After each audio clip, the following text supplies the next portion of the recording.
Our next speaker likes to code. He likes to read also, to advocate about open source.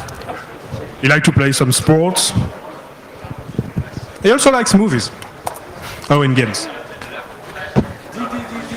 This is Anurag Bandari, and he will talk about social and real-time webs using Meteor.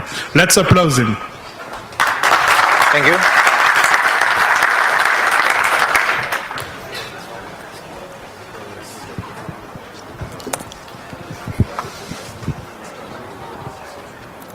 Okay, so while Meteor installs, I guess I just start.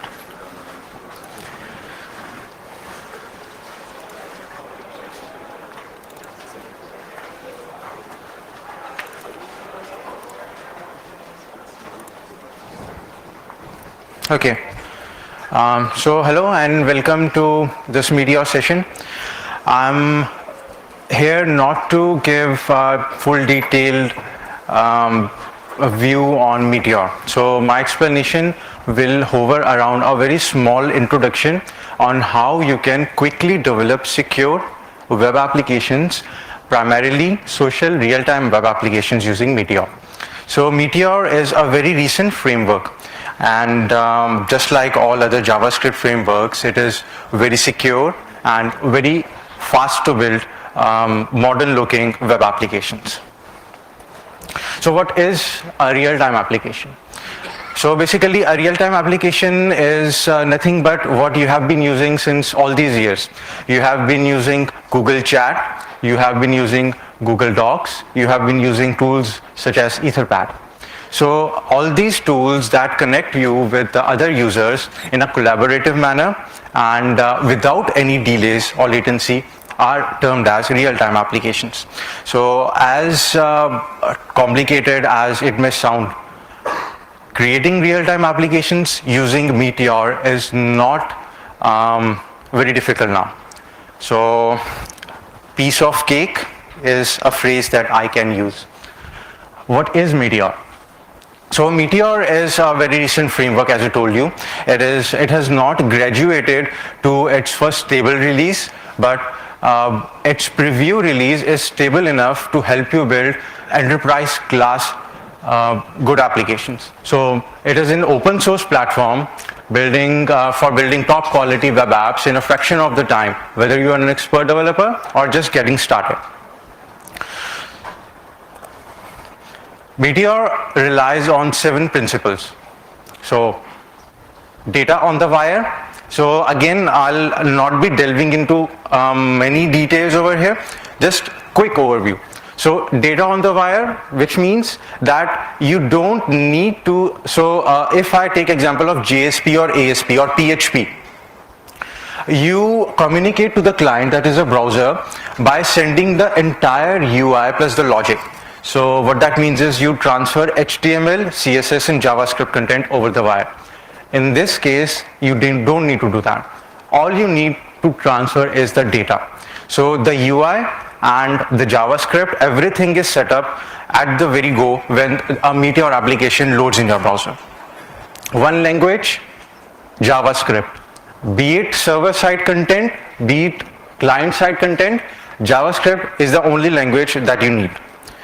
Database everywhere. So Meteor has a focus on data, and it is not surprising that apart from maintaining a server copy of the database, it also maintains a client copy of the database. So I'll come to the behind the scenes later, so just know that. Latency compensation. So we are all used to using modern social tools like Twitter and Facebook.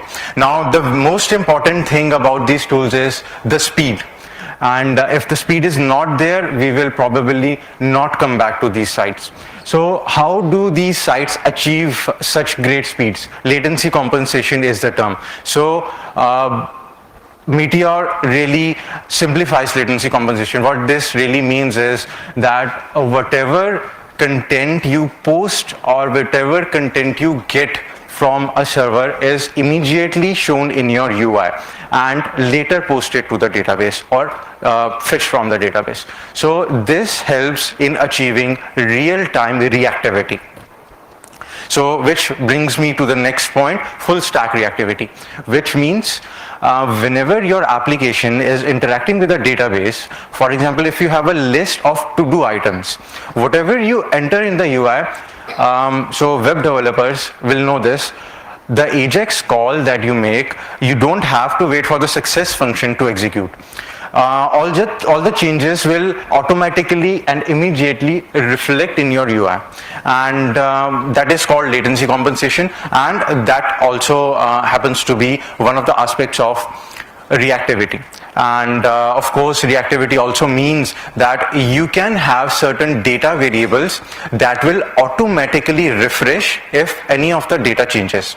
So for example, if you have a data variable name, and the name stored in the database somehow changes, it will be automatically reflected in the UI without you ever refreshing the page.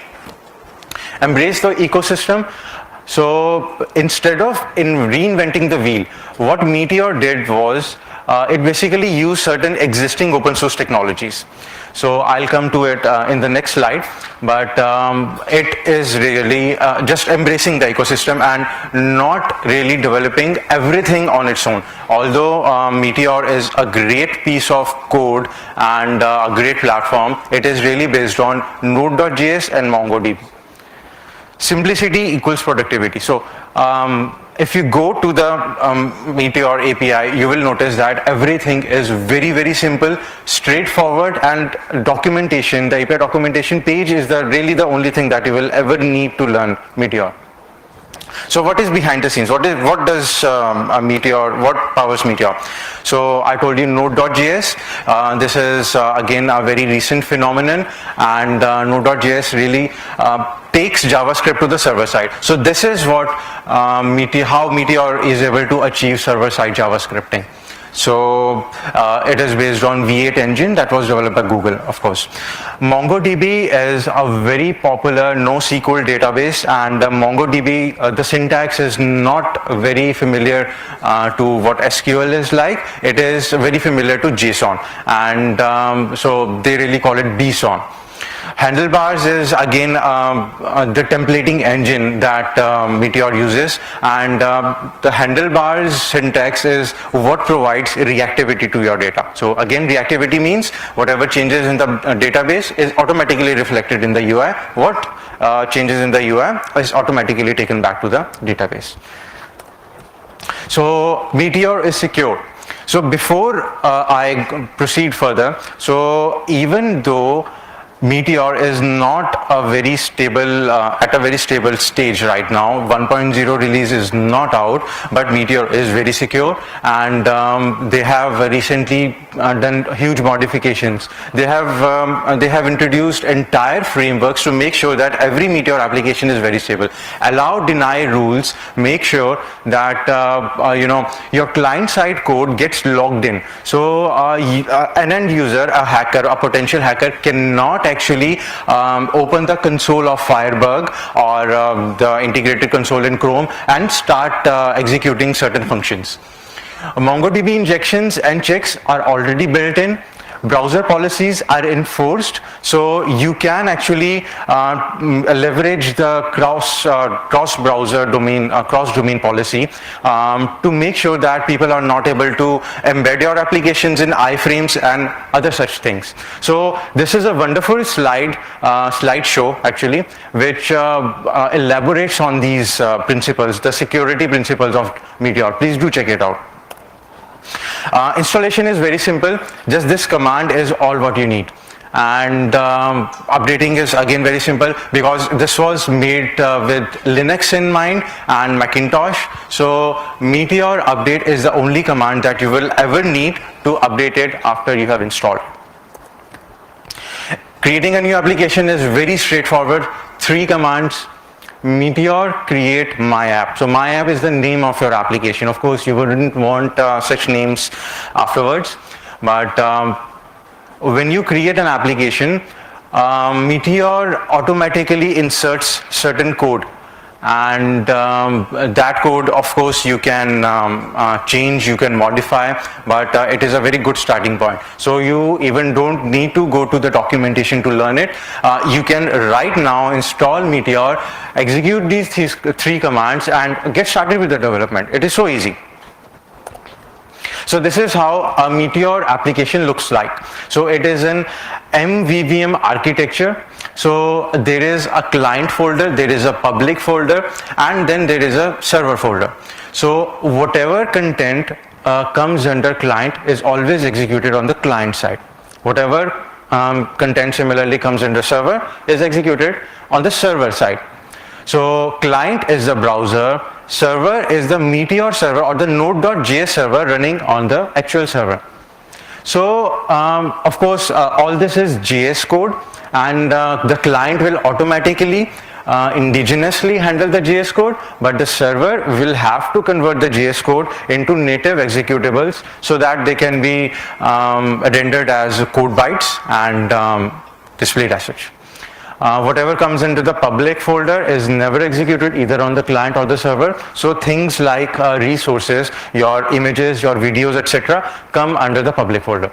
So this model.js is one thing that is outside of any of these folders. So whatever content is put under a document that lies in the root of the application, that code is executed on both the client and the server. And of course there are certain variables and conditions available in the API through which you can make sure that you are dealing with both the client and the server in a very organized manner. So you can put a condition: if meteor.isClient, execute this code; if meteor.isServer, execute this code. So generally files in the root are the starting point of your application. So that is why these are very much needed.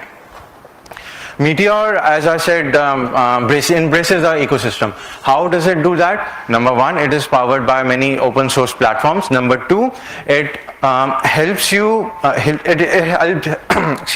it helps you build applications using existing frameworks very easily. Bootstrap, CoffeeScript, D3, jQuery, less underscore. Every web developer today is aware of these platforms, and it's just a matter of Meteor add package name to add the support of one of these platforms into your application. So I was talking about handlebars. This is what a normal handlebar template looks like.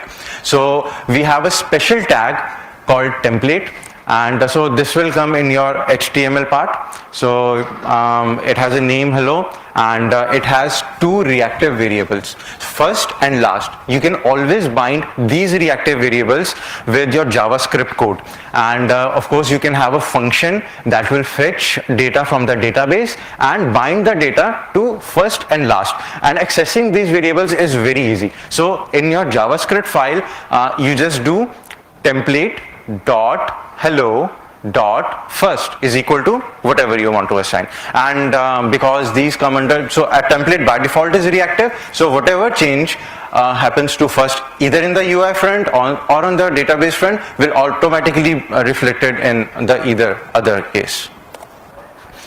So let's see it live. Enough of chit chatting. So I'll just open terminal. It is installed. Let's verify Meteor. Yes. Okay, so let's explore one of the examples of Meteor, so which comes by default installed.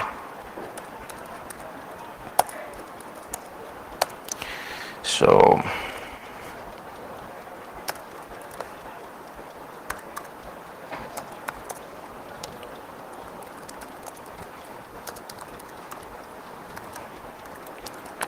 or I can just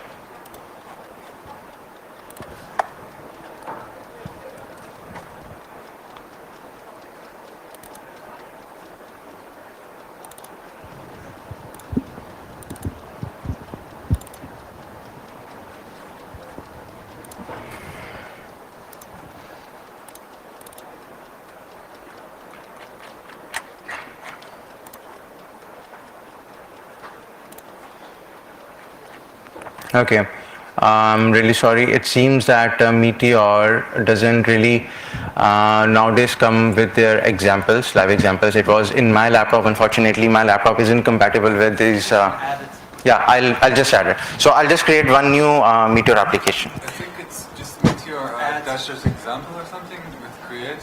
But if you go to docs and Meteor comments, right? Tells you.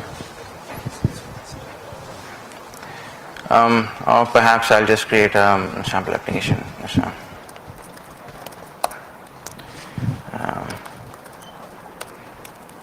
I'll just use Meteor. Meteor create my application.